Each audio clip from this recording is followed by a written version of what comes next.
If you're going to start speaking a lot, Todd Boehly and Igbali, don't do it through Matt Law, because at this moment in time, this PR attempt to get Graham Potter's support is backfiring. They've set him a massive task. He's got 3 games basically to save his job. 3 games. They went from we're backing him to he's got 3 games to save his job. I've got all the details. Today has absolutely been a massive day of spinning everything with PR. And welcome to the Kavkas View, guys, because what Chelsea have been doing today has been nothing short of Manchester United-esque. It has been absolutely disgusting. First of all, we wake up the morning with Mason Mount's contract negotiations. Yeah, they're cancelled until June. Until the season's over, that's when the negotiations are going to start. And then the flood of stories has come out. The flood of stories. Number 1, why the players that got left out the squad got left out of the squad. Number 2, why they're backing Potter to the hell and back. Number 3, he's got 3 games to save his job apparently. 3 games. I don't know how it makes sense with you backing him and then you setting him an ultimatum.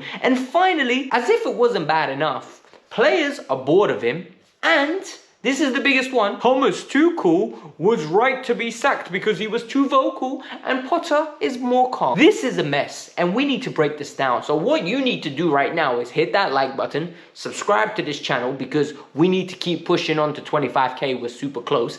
And finally, this is the biggest one. In the pinned comment is my Instagram. Go follow me there. Keep up to date. Let's build this community. Ask me football related questions. A lot of you have been doing it. I have been responding, and I love it. I'm not gonna lie to you. It's a great way to get to know you lot. It's a great way to understand how you lot are feeling, and that I'm not the only one overreact. But let's go. We're gonna start with the Todd Boehly and Igbali, basically statements from Matt Law, because that's what I'm gonna call it. Matt Law has come out with an article today saying, look, they don't want to sack Todd Boehly, Graham Potter, and the reason they don't want to sack him, and he went into a multitude of reasons. Some of these reasons were beyond pathetic. Some of these reasons were absolutely embarrassing. Like when you think about it. So they said, he hasn't had a preseason. He's 6 months into a new job. You can't sack him. This is not a valid reason. 2 wins in 15. I made a video on it yesterday. 5 reasons we should get rid. So that for me just does not cut the mustard. That is not working. And then Matt Law proceeds to drop this little bombshell. He's got 3 games to fix his relationship with the fans. And they believe that the next 3 games will do that. So what happens if we lose against Spurs? What happens, God forbid, we go lose against Spurs, draw against Leeds, lose against Dortmund? Because what happens then? Are you going to sack him? Because you just said he needs a preseason. So either you're backing him or you're just giving him an ultimatum. Because in my eyes, that's what they've done. They've given him an ultimatum. Now, look, even if he wins the next 3 games, what if then we go 4 games without a win? What do you do then? Do you give him another ultimatum? The minute you start giving people ultimatums, the minute you start giving people inklings that you might even be considering sacking, the relationship is over.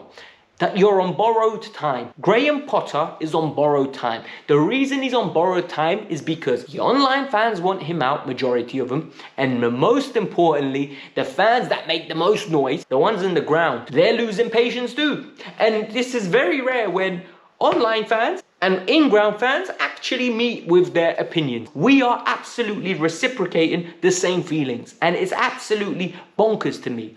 They also came out with this PR nonsense. This was amazing. They've got no fears about his mentality.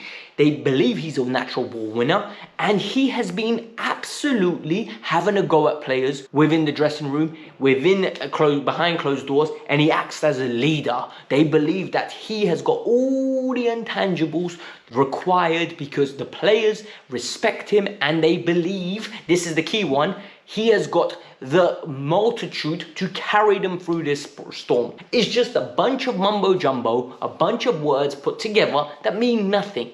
Look at Graham Potter's reactions in press conference. Do you believe he's got the characteristics to sit Mason Mount down, sit Kai Havertz down, sit Azpilicueta down, sit Thiago Silva down, and tell him, nah, this is not good enough, I demand more? It's not him. He's not that guy. He feels privileged to be in this job. So when you come out with PR spin like this, you just turn the fan base against him more. And that's how I feel right now. I'm sorry. Now we're getting more information. Chelsea lost against Southampton, and more information has come out that has been really frustrating and really annoying, right? So the club believe that the reason Kai Havertz, Ziyech, Reece James, Thiago Silva, Mudryk were all left out, and Raheem Sterling from the starting lineup because they were in the red zone. So the red zone is a term known as when a player's fatigued and the medical staff are basically like, look, there's a green zone, players that are ready to go, amber zone, this guy's a little bit 50-50, red zone, there's a risk this player might get injured. Potter decided that all of them, from the medical staff's advice, they're not playing. The reason they're not playing is because they're in the red zone, can't play 3 games in 7 days.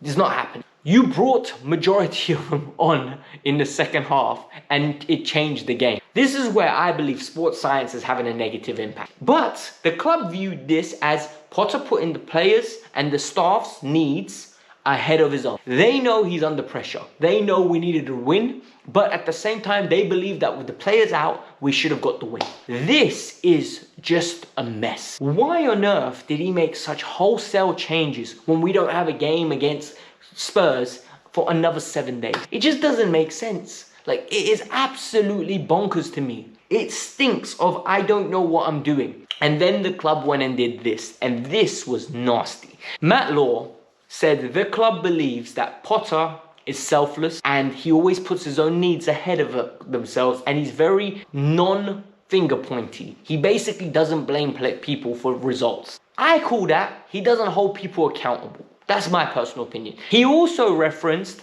Thomas Tuchel. He said after the Arsenal pre-season game, Thomas Tuchel was out and basically resigned in the head of the Bowley and everyone. Because from that point onward, they believed he wasn't their man. He came out, he called people out and wanted things done. So let me get this straight. The fact that Thomas Tuchel is a man of integrity, a man of accountability, and a man that holds people to standards that we demand at Chelsea Football Club, I meant to get upset at him. Tuchel came in from day dot and said, we're here to win. We are not here to participate. And what did he do? 6 finals in 18 months. 3rd place finished. And only if it wasn't for a stupid era where we absolutely had our club ripped away from us, we were in a title race. We were avidly top of the league in December. Yet, people want to flip this now that Tuchel was too outspoken, he was the problem, he was the cancer, and we needed to cut him out and throw him away, and now Graham Potter's here with his positivity. Well, you know what positivity gets you apparently? 2 wins in 15. This stinks. I don't like it. This stinks of, you know what, let's deflect on Tuchel. Tuchel's the bad person. Tuchel was a fantastic manager. Tuchel had his negatives like all people have their negatives.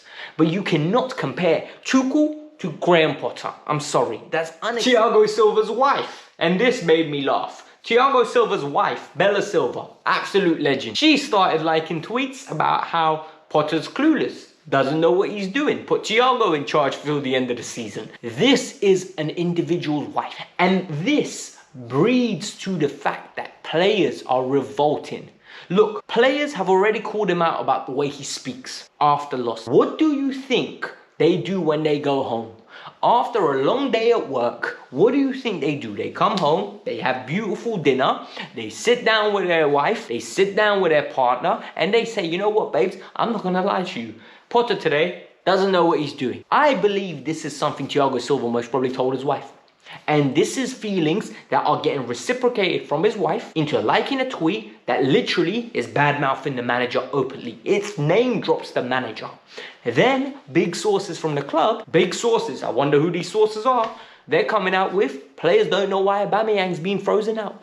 They don't understand. But it's been reported Aubameyang's been frozen out because the board and Potter have decided it's time to move him on. Makes no sense, doesn't it? We don't have a striker, we only have Kai Havertz, yet the board and Potter have decided a player they signed 6 months ago for Tuchel. Yes, granted it's for Tuchel. A player that is our top goal scorer in the Champions League shouldn't even be in the squad. Christian Pulisic is injured. Nothing against Christian Pulisic. Take him out of the squad. Why on earth is he on the list? It doesn't make sense.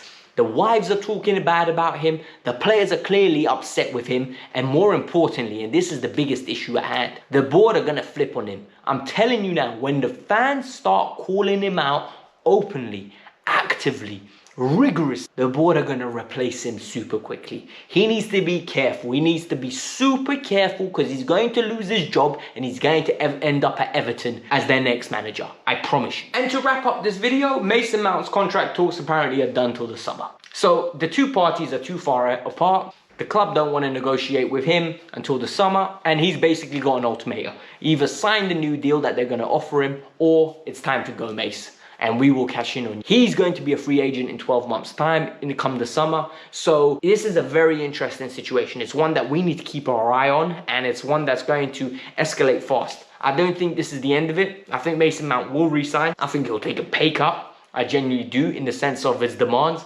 I think he's asking for somewhere north of 200k. He's going to humble himself and bring himself down to 150, 160,000 a week with bonuses included within that package. But I genuinely don't believe that Mason Mount's going to leave. I think clubs will be interested, but I don't think he will want to change the scenery, because I think he will wait Potter out and maybe a new manager comes in and likes him. But this was the Kavkas View. I hope you liked the video. I hope you enjoyed this. Sorry to be negative, but I wanted to get you guys up to date. I genuinely want the manager out at this point. I don't see him turning this around. I don't see any inkling of him turning this around. And I've got certain standards for my club. This was the Kavkas View. See you later.